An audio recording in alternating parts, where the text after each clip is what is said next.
Very good evening to everybody watching. Thank you for joining us tonight on the agenda. My name is Evangelical. Tonight on the platform, we are privileged to have the company of retired Bishop Shekutaamba VV Nambala. He is a retired Bishop of the ELCIN Church, and we invited him to tap from his wisdom on a variety of issues affecting the society, Namibian society in general, and the church in particular. Thank you very much, Bishop, for making time.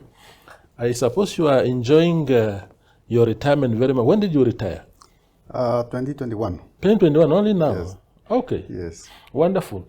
The retirement comes, for church, the retirement comes about how? Do you, as a church, also have the strict principle to say once you turn this age you must retire, or is it a question of you feeling that, look, it's time for me to step away? How does it work?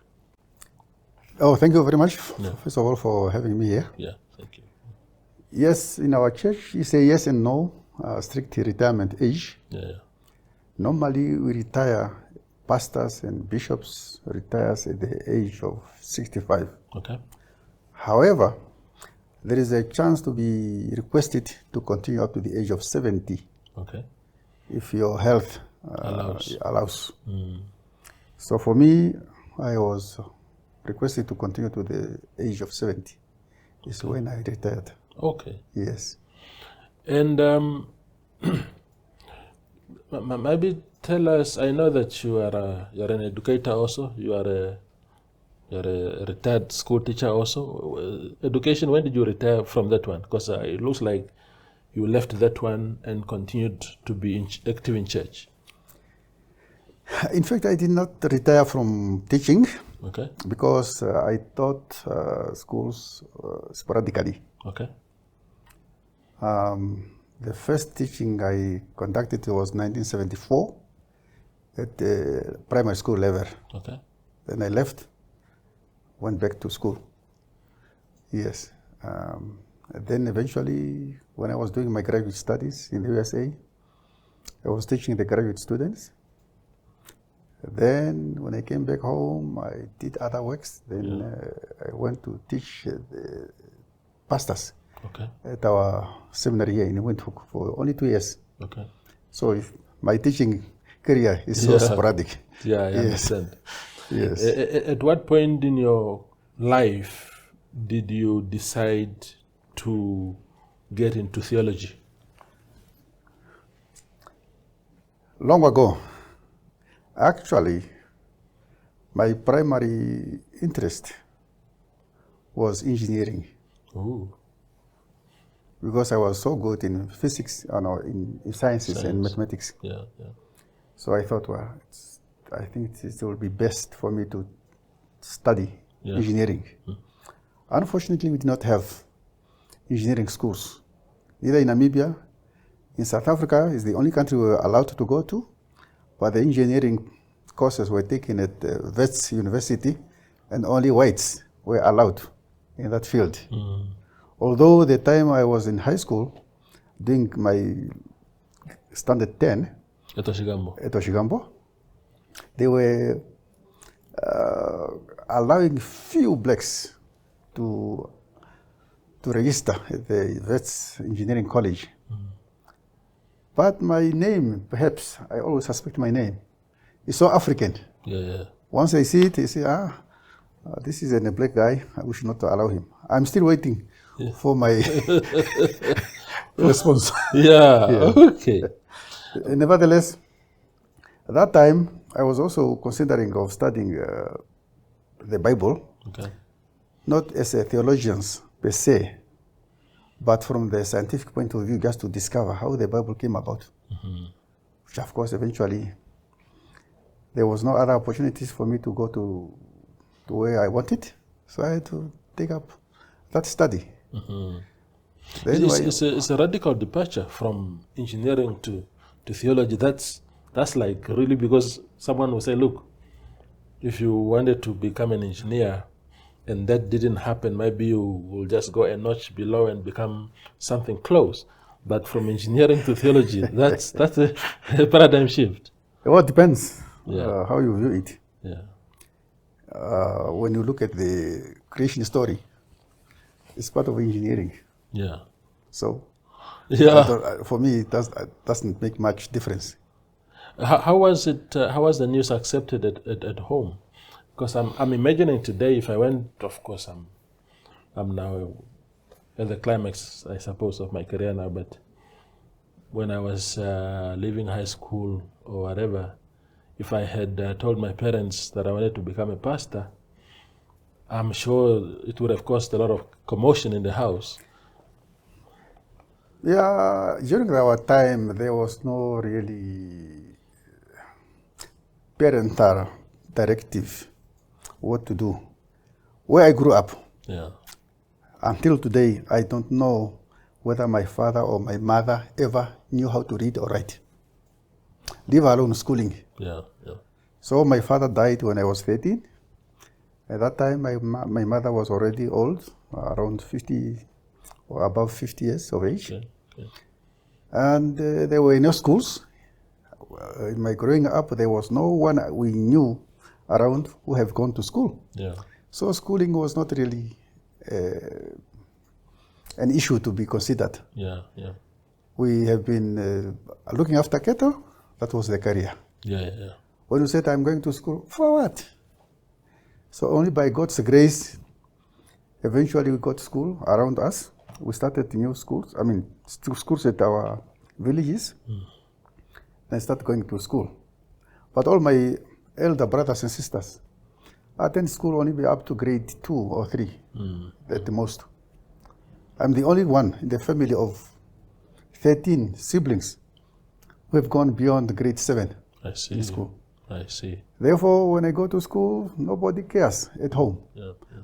What to choose, whether you say I want to be a pastor or a what, who cares? Because Absolutely. that's not part of the family background. Absolutely. Yeah, so there was no, even if I tell my mother who was still alive that I'm going for engineering, she does not know what does it mean. Yeah. Yeah. Of course, if I said I go for theology to be a pastor, that's a different thing because of the traditional views. Yeah, yeah, If you are a pastor, you must be special in terms of, our people. Yeah. Yeah. Yeah. Pastors are considered unusual Yeah. human beings. Yeah. Have extra eyes. Yes. Now it's, how will you conduct sermons without the eyes? Yeah. Yeah. You know, Exactly. the traditional eyes. Yeah. I Exactly. said, well, we'll see. Yeah. Yeah. Absolutely. Yeah.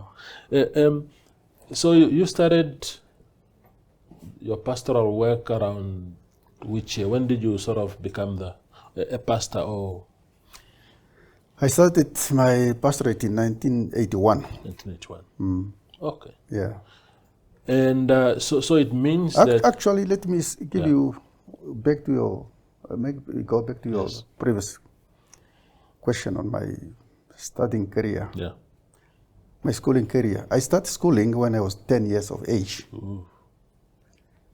Then after that, I went to 14 different schools. 14. Actually, at home and abroad. Yeah. Yeah. So when I finished grade 7 at our village, I went to boys' school, which was at 09 at the time, for 1 year. Then I went to Ongwediva for 4 years. The college. Yes, Ongwediva. It's a combination of Ongwediva College and high school, Okay. where Hifikepunye campus is today. Yes. Yes. We were the first ones, actually, we were the first learners to enter a high school, a government high school in the north in 1970. Okay. That was where Hifikepunye campus is today. We were the first to enter those buildings. So then I spent 4 years there. Then after that 4 years, I went then to teach. Yeah. I only taught for 1 year. Then I went back to school. That time I went to Oshigambo. So I did my grade 12 metric. Then after that, I went to South Africa for 4 years, where I did my theological studies. Came back home, became a pastor then, 1981. at Naina Parish. Then after that, I went for a few months, I went to the USA for further studies. Came back, went back to the USA again for 6 years. Yeah. It's where I did my PhD. When I came back, I was stuck at the church head office in Namibia until my retirement. Mm-hmm. Well, there I did different job opportunities. I was secretary to the bishop. I was finance and project development officer for 10 years. In between, I went to study to the UK for almost a year. Came back, I studied for 2 years at UNAM. UNAM that was now open. Mm-hmm. We're the second graduates from UNAM.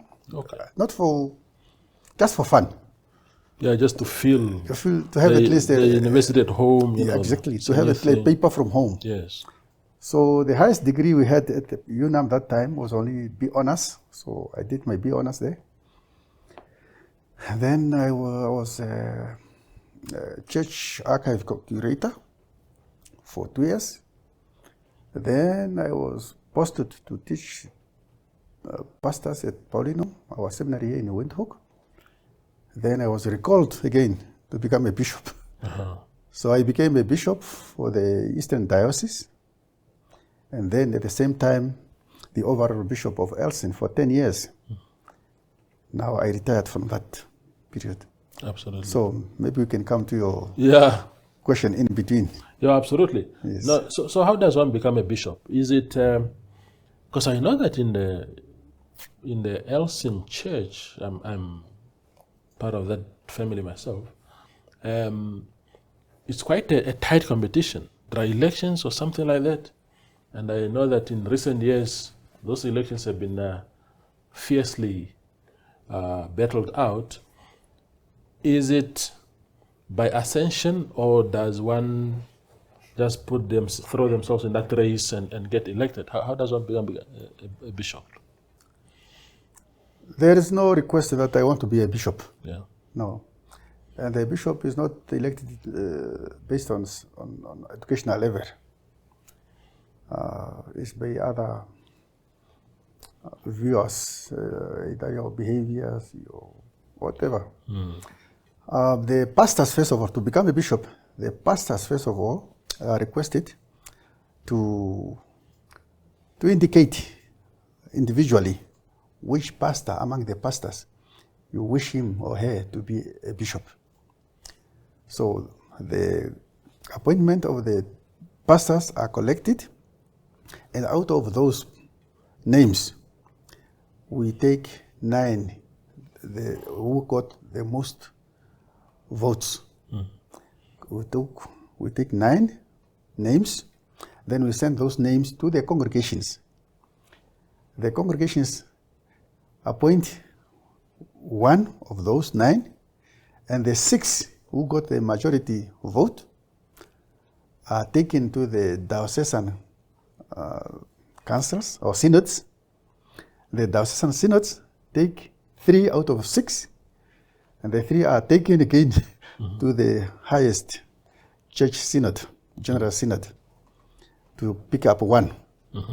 That's how the process is. Through voting. Always through secret votes. Yeah. Yes, that's how one becomes a bishop. Okay. And one needs to get a 2/3 majority of the voters. Oh. If not, we go for round 2. Usually we go for 3 rounds. Oh. If during the 3 rounds no one got the 2/3 majority, now the 4th round, the one who got the simple majority, even one more than the other, becomes a diocesan moderator. I see. That's how it goes. How was it for you?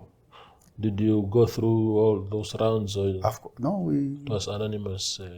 We went through, I don't remember now, maybe 1 or twice. Okay. I think once. Okay. Went for 1. I don't remember exactly. Yeah. How do you... But actually, we don't allow to campaign. Oh. Unfortunately, some people Yeah. Even if you say no campaign, Yeah. well, it's hard to control. Yeah, exactly. I've had some do. Yeah. Is there money? I know that money is not a big motivation in church over the years, but I think the reality of society today, I mean, you have children or your grandchildren that needed to go to school and they look up to their grandfather to assist. How do pastors and bishops survive? Well, it depends where you are. You survive at what you receive, but most of us are in the villages. There are many pastors or bishops who have got the traditional fields. Some have got even goats or cattle, except me. I don't have a field, neither a cattle post. No. How did that come about? You're a proper bamboo boy. Well, I'm busy with other things. Okay. Yeah, in terms of survival, of course, the salary is very small in comparison to what people are receiving today. Yeah. And there is no difference, much difference between a pastor, an ordinary pastor, and a bishop. There is a slight difference between educational levels, maybe few hundreds difference. It's nothing. Mm-hmm. I always don't really hide. I've been the presiding bishop of the church. Yeah. At the same time, I'm a doctorate holder, but I never got a salary more than 10,000 until I retired per month. Really? Yes. And no fringe benefits, no house benefits, no medical aid. Of course, pension you get a little bit. Yeah. Of course, I was lucky, became a bishop, and I was given a work car. But if I have to go with my own business, I have to fill in the car myself. Yes, absolutely. But I never felt poor. Yeah. That's why I'm still today contesting that people who are receiving even $20,000 per month, what do they use it for? Yeah. Why? I can contest with anybody. I understand those who live in towns. Yeah. The main problem in towns is accommodation. It's too expensive. But in terms of the general living, I don't think we need much money. That's my stand. Yeah, it's a very... That's my stand. It's a very... Because I've experienced it. Yeah. I've been invited to institutions with higher salaries, but I said, I'm okay where I am. Even in church circles. Yeah. There was this Southern African Lutheran Conference of Churches, which is based in Johannesburg. One time I was invited to participate in the interview. I got through. But before they make a final decision, I said, no, I should be home. Mm-hmm. Why should I go running around Southern Africa, getting a lot of money, and I have got my colleagues here, and my church needs my service? Yeah. I withdrew. Wow, man. So, but that's my standing. Yeah, but is it sustainable like that? Because the church also need to attract the very best of the best. And even if I am tempted to go that route, it just doesn't sound sustainable. I know you're talking about 10,000 being enough, but I live in Windhoek. 10,000 is it's almost it's lunch. It's lunch. Yeah, it's lunch. It's lunch. I know. Definitely. Yeah.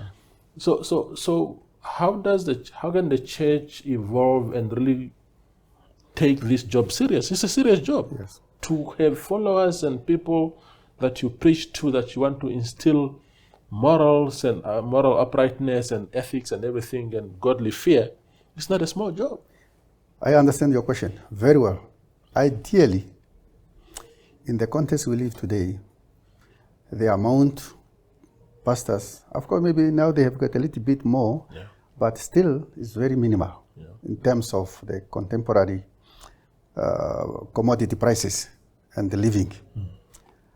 Because prices are going up and the commodities are going up. The issue is not because the church wants people to receive less.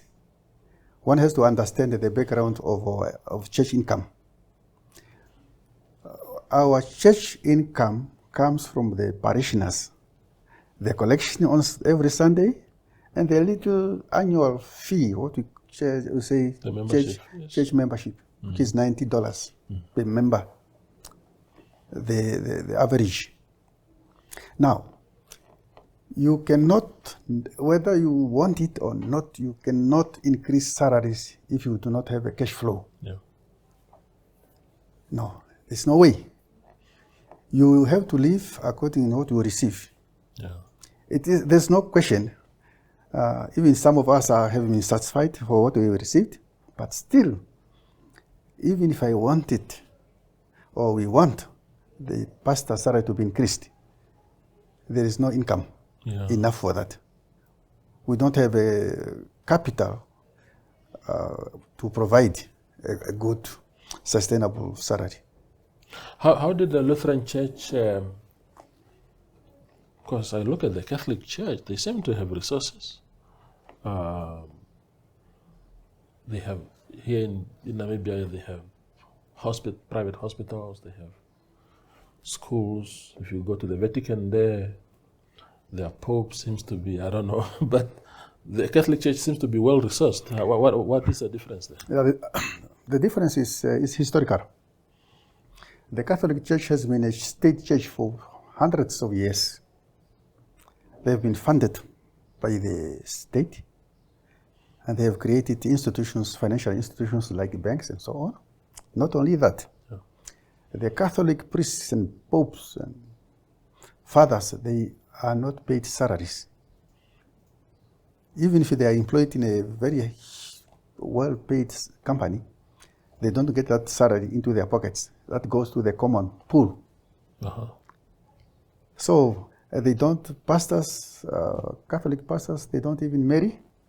So they don't have extra burden. They don't have houses, they don't have nothing.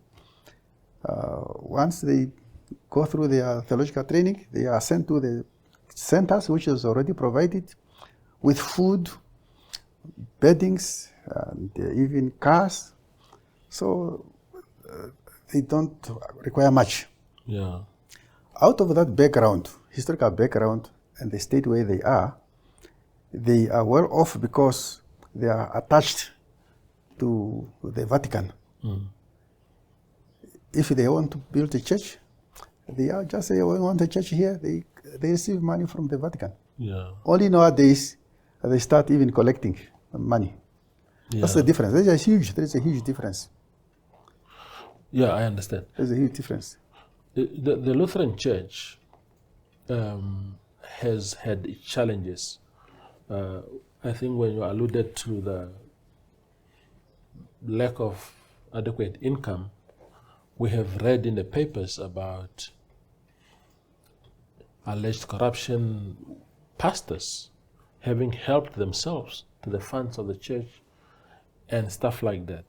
Do you think, of course, not justifying that kind of behavior, but do you think it's also part of the problem of not really being well resourced, and with the needs of society and personal needs and household needs piling up every day, that people find themselves in a fix?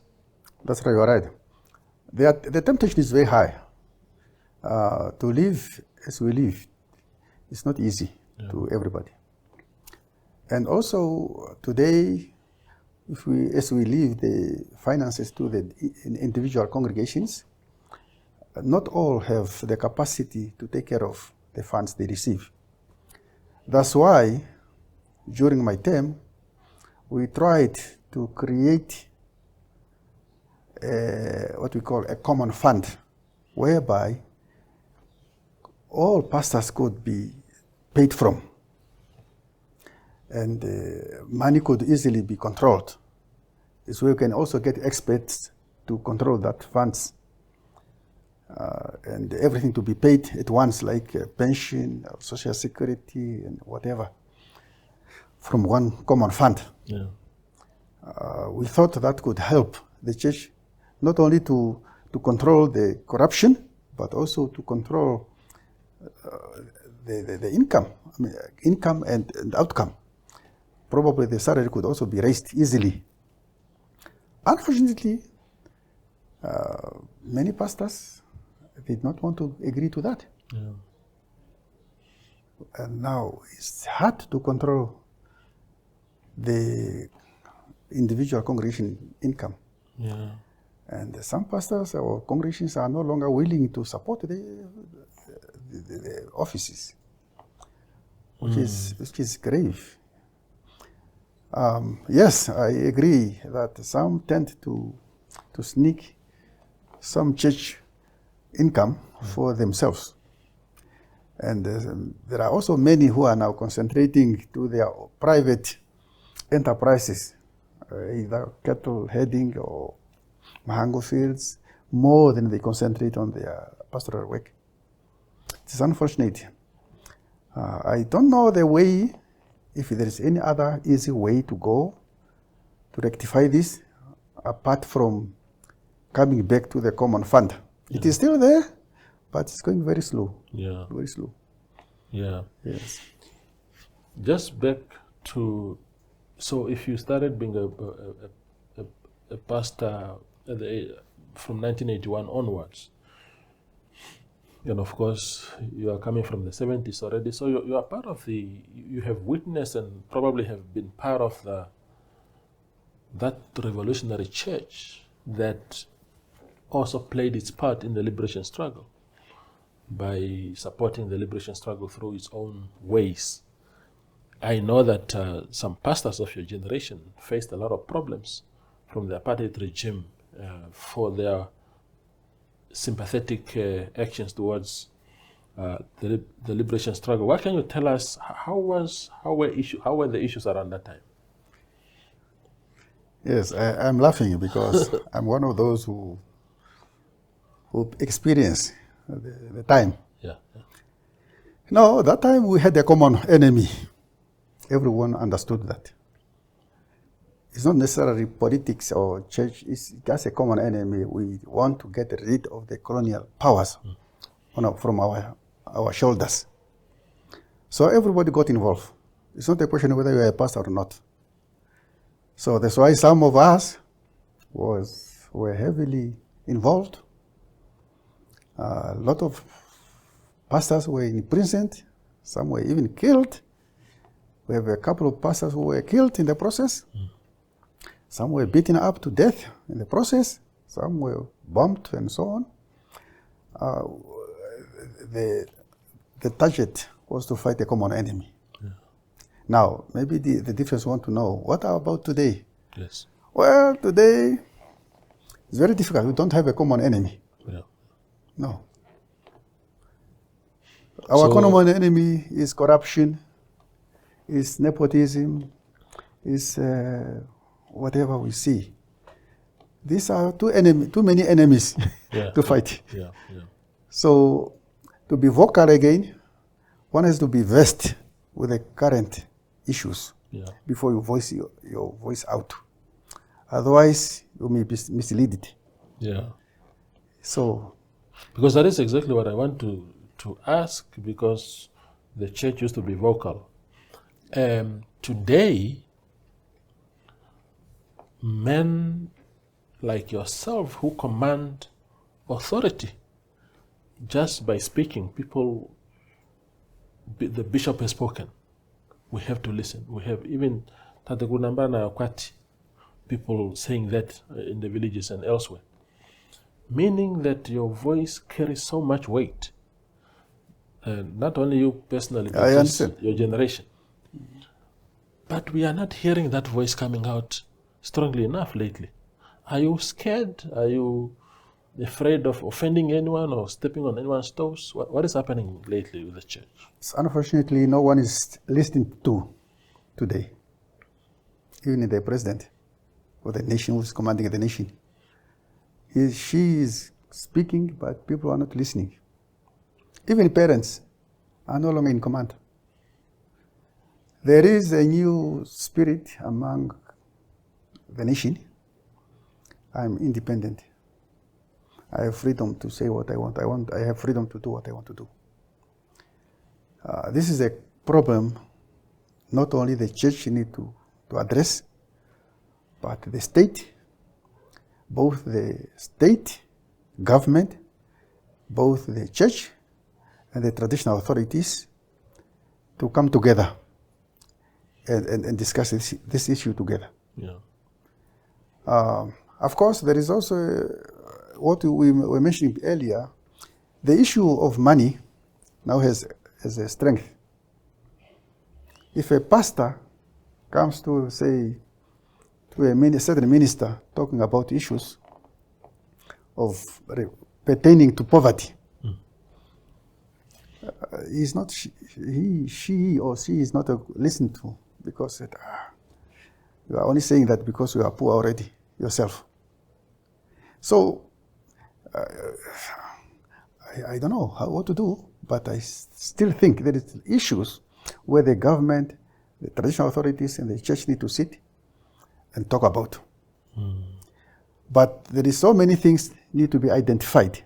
If we have to come together, which things we have to talk about? Is it the general poverty, or is it the immoral in the society, or is it whatever? We have to identify certain things which needs a common address. In the past, that situation was not there. Only the church had a voice, at least, to talk. Nobody else had it. Political parties were only one, SWAPO and SWANU. SWAPO usually used to be cut off. SWANU was not so much popular, but the church was so vocal. Only the church was the answer. Yeah. It's no longer that situation. It has changed differently. Yeah. Yes. Do you think, Uncle Nambala, that the way these men and women that we call pastors, that, I mean, when we were growing up in the 90s as kids, a pastor, even to shake their hand, it felt like you were you were shaking the hand of a truly holy man. But now you hear some pastors have relationships with their congregants, some are impregnating all these extramarital affairs and all these things. That moral authority is lost, and so when people say, "Oh, the church has spoken," and then you consider those factors and say, "But who are they?" Yeah. You know, do you think also that degeneration of morals within the church itself can also affect how it's perceived by society? Yes, in the past, to be a pastor, usually one is identified, mostly, not all. Up to our generation, most pastors were identified by elders that, no, you need to be a pastor. Yeah. Those were considered up moral. They were morally okay. But today, those who are going for ministry, they are not feeling the call. No. There are many, many pastors who are going to ministry because they want a job. More so that the church gives free education at the seminary. Junam and other institutions, you have to pay. So it's easy way to go to the seminary because you are paid for. That's why many pastors are leaving the church. They are leaving the pastoral profession, trying to see where is green grass, because they are not feeling called to do so. Yeah. And those who are still in the congregation, not all have that feeling that this is a holy job. No, it's just job like driving a car. Yeah. It's unfortunate. Yeah. It's unfortunate. Yeah. Although we continue to say that those who are taking up the pastoral profession should really make sure they will work hard as much as possible to be morally up to date. No, Even pastors now, they don't even listen to a bishop. Yeah. You have heard stories. Yes. Yeah.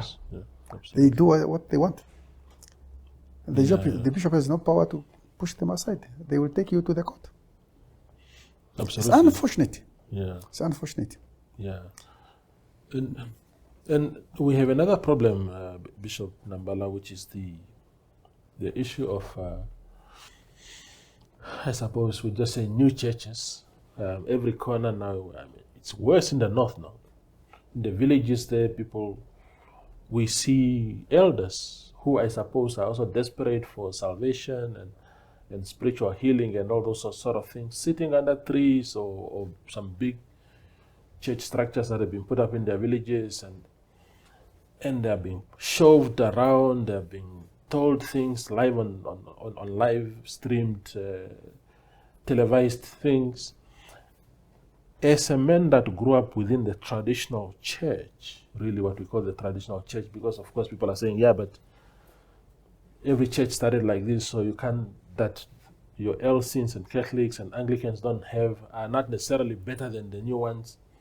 But we've never seen that kind of behavior before. Your take on that? Independence brought along a lot of things, including the freedom of religion. The lack of employment also has a stake in that.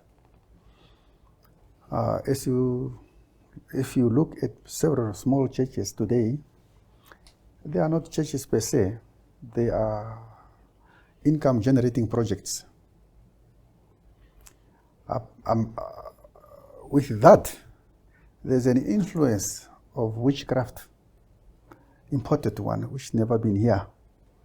People go around and they initiate it in different cults. They come back, they hypnotize people, so they start up their churches. There are also churches which are led by former Mbotsotsos. A lot of them. Yeah. Because people know that people like spirituality. Instead of going and steal and caught by police, why don't you start a church? And then you get the money free. So it is unfortunate.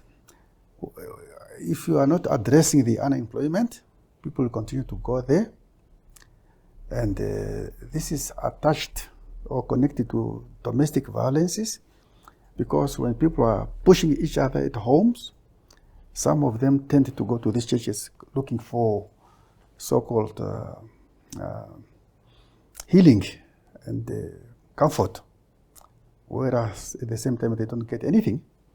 So, as I said, there are several issues where the government, the church need to sit and discuss freely, not yet making decisions, but brainstorming what is going on in our society, morally, socially, spiritually, and of course, employment-wise, all those things. Yeah. Some people are driven to these churches because of those things. The freedom of religion, of course. You cannot even touch anyone and say, no, I am free to worship whatever I want. Even Satanism is here. The church of Satan. Those who are praying for the damage of others are around.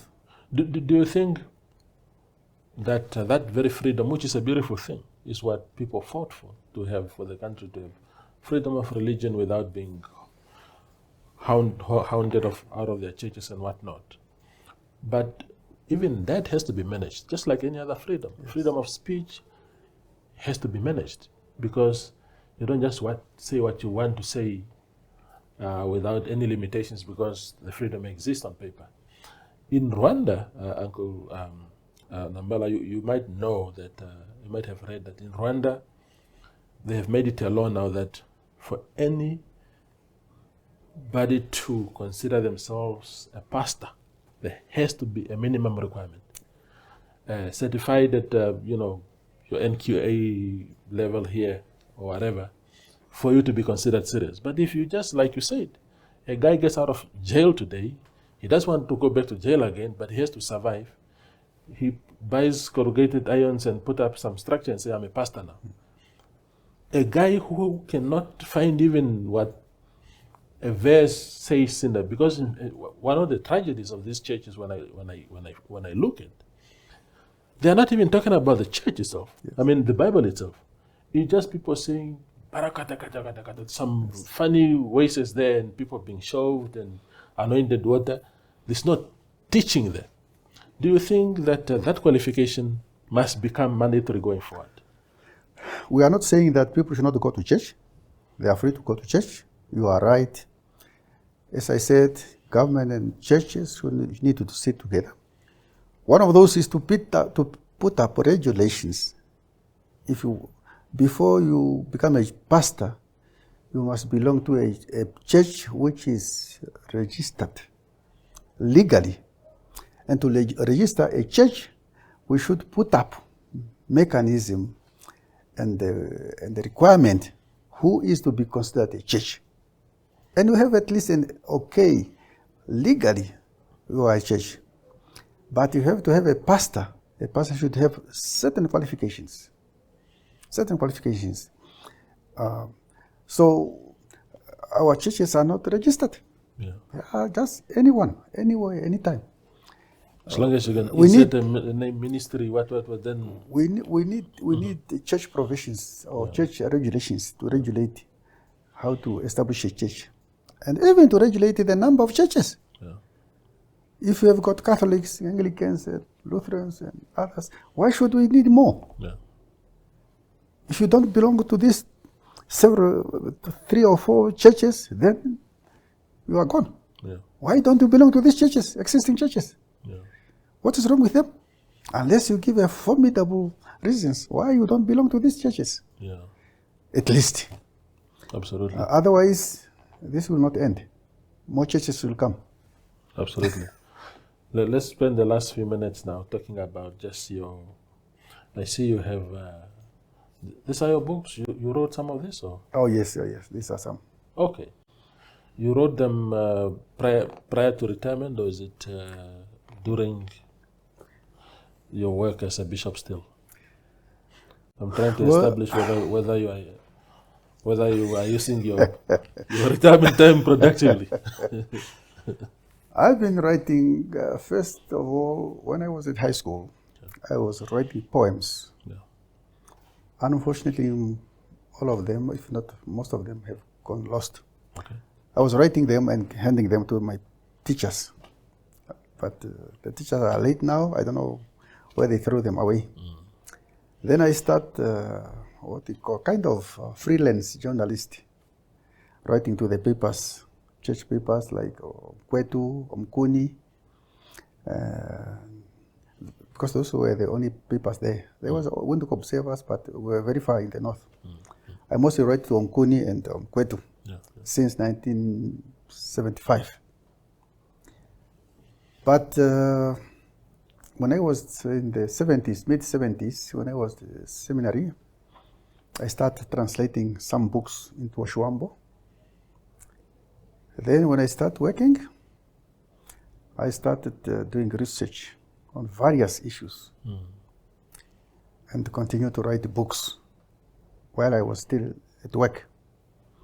I remember there's a book on the history of the churches, all churches in Namibia. I wrote with a co-author with a friend of mine, an Afrikaner, Dr. Bice. We were both working. It took us 10 years to compile that book. Okay. It's still available. Okay. So, which was out 2003. But when I was at the head office, I was given 2 years, I think 92, 93, to write the history of our church. And I wrote 3 volumes out of that. Actually, there were 5 volumes, but I could not manage to publish the 4th and 5th because of time. It was only 2 years. And since then, I've been writing. Okay. Writing. Any free time I got when I was at work, I write, researching. I don't sleep. Yeah. So before I retired 2021, but already in 2019, I published an encyclopedia of Ambo clans, of 6 books, 6 volumes, which I collected for 27 years. Okay. Because that is the one thing that I wanted also to... But that is only part of many books. Yeah. So you mean clans like totems, like... I know I was reading a little bit about you. You are a Umkusinda. Is it those kind of things? Yes. Yeah. Okay. Yes. Totem is names of clans. Oh, I see. Yeah. Like Umkusinda is a python, a snake. Yes. It's a totem, but the clan itself is not a totem. A totem is just a symbol, an emblem of the clan, of a particular clan. The cattle or locust, mahangu, corn, whatever. I see. Yes. But and I'm still continuing. I have still 6 or 8 volumes in addition to the 6 volumes I have already written. Okay. Plus other books, of course, like these ones I have on the table here. Okay. Every year, I'm producing 1 or 2 books. Okay. Yeah, this year, unfortunately, I only produced 1. Yeah, okay. No, it's a good thing, because one of the tragedies that we have today in our country is that once people go into retirement, they go with their wisdom, their entire wisdom. And we are left scrambling around for who to go to next. So it's good that you're still putting your mind to use. I know, for example, that you are at IUM. You are what you serve on the council? No, I'm not in the council. On the council, I'm a chancellor. Okay. A chancellor is a symbolic figure of an institution. Yes. It's not part of the administration. Yeah. You only appear when there is graduation, just to give certificates to the students. Okay. Then off you go home. Yeah. Yes. Yeah. Do you? I'm not part of the structure per se. No, I understand. Yes. I mean, it's the same as I think President Mbumba, the exactly. It's not doesn't get a salary. Exactly. The same. Yeah. How proud are you of IUM while we're talking about it, because it's a truly Namibian institution built from ground up by Dr. Namandi and others. It just sounds like an incredible Namibian story. When I look at Dr. Namandi, I can read it that the Namibians have a potential. They have inborn talents which they need just to put it out. When you look at Namandi's background, whether you look at his parents, his siblings, they are very simple people, village people. When you look at his village where he was born and grew up, it's so simple, very simple, nothing really so much attractive, which might inject some maybe ideas into a person.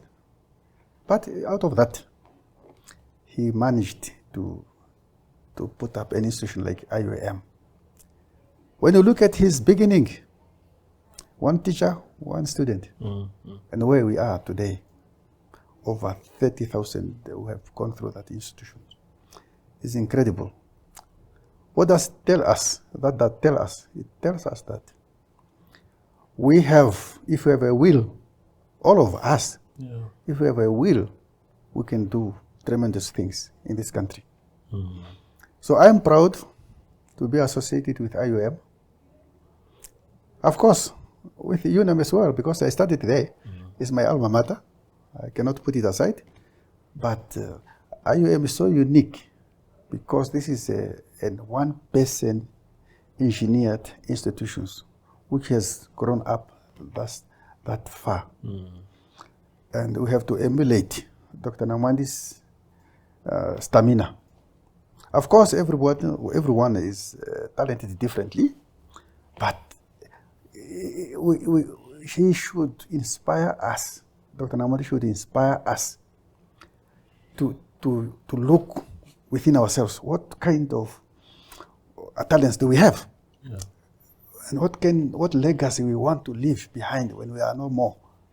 Yeah. Especially the youngsters. They have time to think about that. That's why some of us, even on retirement, we continue to write. Maybe that's the talent God has given us. Yeah. We should provide information as much as we can get hold of. Absolutely. Yeah.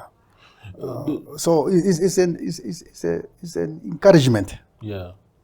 And I'm proud that a Namibian could set up such an institution. Yeah.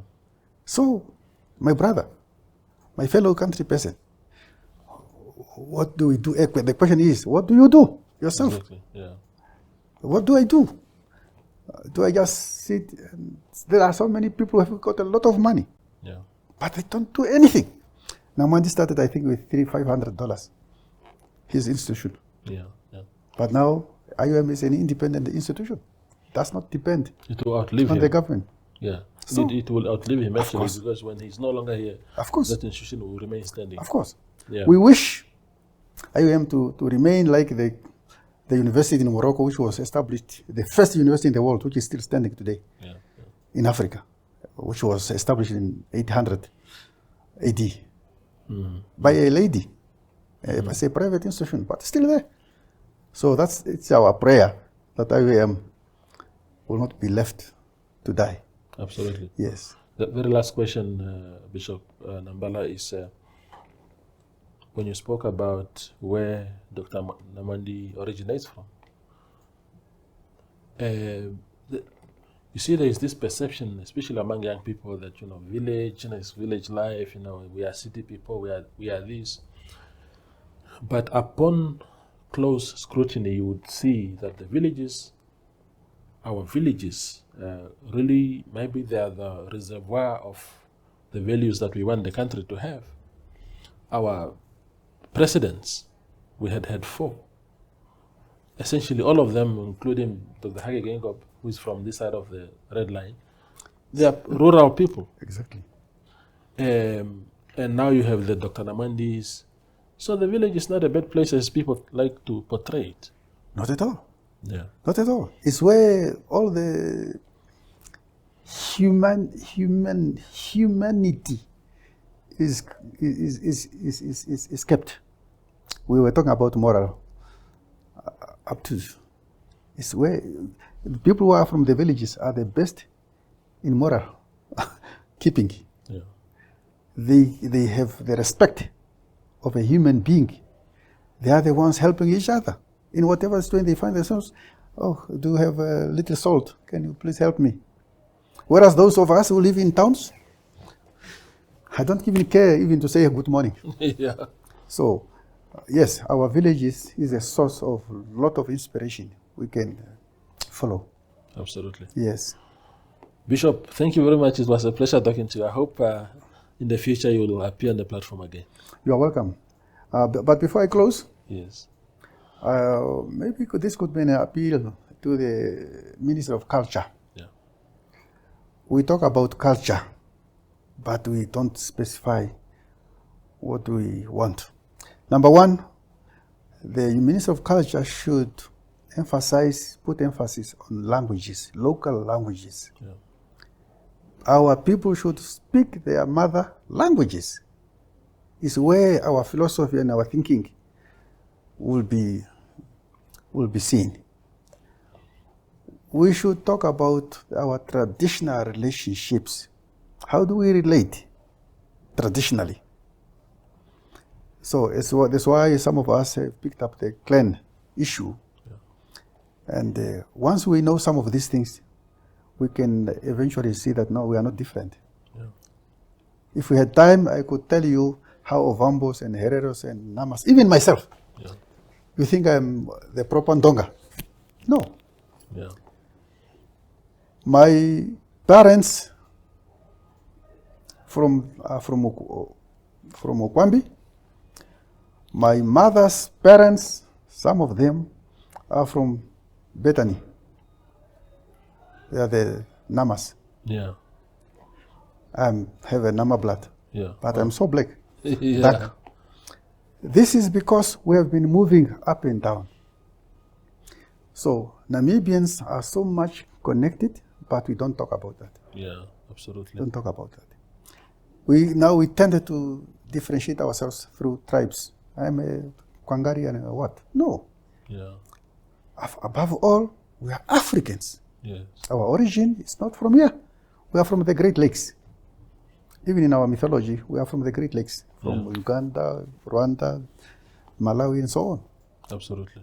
So, Africans in general, we are one.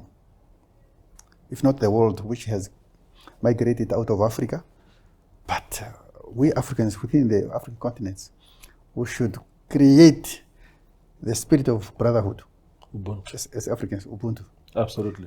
So I'm happy also to be here. Yeah, yeah. But I wish everybody and all listeners all the best. Absolutely. Let us work together. Absolutely. Yes. Yeah, that was my very lively conversation with Bishop Shekutaamba VV Nambala, a retired bishop of the ELCIN Church who graced our occasion this time around. Thank you for watching.